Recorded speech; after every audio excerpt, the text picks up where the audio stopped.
പുലിപ്പേടിയിൽ തിരുവേഗപ്പുറ. നെടുങ്ങോട്ടൂരിൽ പുലിയെ കണ്ടെന്ന പ്രദേശവാസി ക്യാമറ സ്ഥാപിക്കാനൊരുങ്ങി വനം വകുപ്പ്.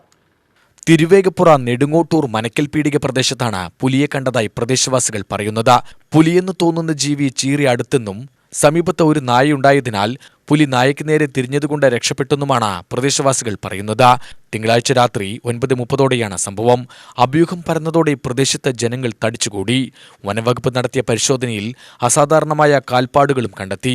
ക്യാമറകൾ സ്ഥാപിക്കുന്നതുൾപ്പെടെയുള്ള നടപടികൾ സ്വീകരിക്കുമെന്ന് വനംവകുപ്പ് സെക്ഷൻ ഓഫീസർ പി സജയകുമാർ അറിയിച്ചു. കഴിഞ്ഞ ദിവസം കൈപ്പുറം ആനയംകോടി പ്രദേശത്ത് പാമ്പുപിടുത്തക്കാരൻ അബ്ബാസ് കൈപ്പുറം പുലിയെ കണ്ടതായി അറിയിച്ചിരുന്നു. ഫോറസ്റ്റ് ജീവനക്കാർ നടത്തിയ പരിശോധനയിൽ തെളിവുകളൊന്നും ലഭ്യമാക്കാത്തതിനാൽ കാട്ടുപൂച്ചയാകാമെന്ന നിഗമനത്തിൽ എത്തുകയായിരുന്നു. പുലിയെ കണ്ടെന്ന് സംശയിക്കുന്ന പ്രദേശം കാട്ടുപൂച്ചകളുടെ സാന്നിധ്യമുള്ള ഇടം കൂടിയാണ്. നേരത്തെ പുലിയെ കണ്ടെന്ന് പറയുന്ന പ്രദേശത്തിന് അടുത്തുതന്നെ വീണ്ടും പുലിയെ കണ്ടെന്ന് ദൃക്സാക്ഷി പറഞ്ഞതോടെ ജനങ്ങൾ ഭീതിയിലാണ്. പരിസരത്ത് അസാധാരണമായി നായക്കൾ ബഹളം വെച്ചിരുന്നതായും പരിസരവാസികൾ പറയുന്നു.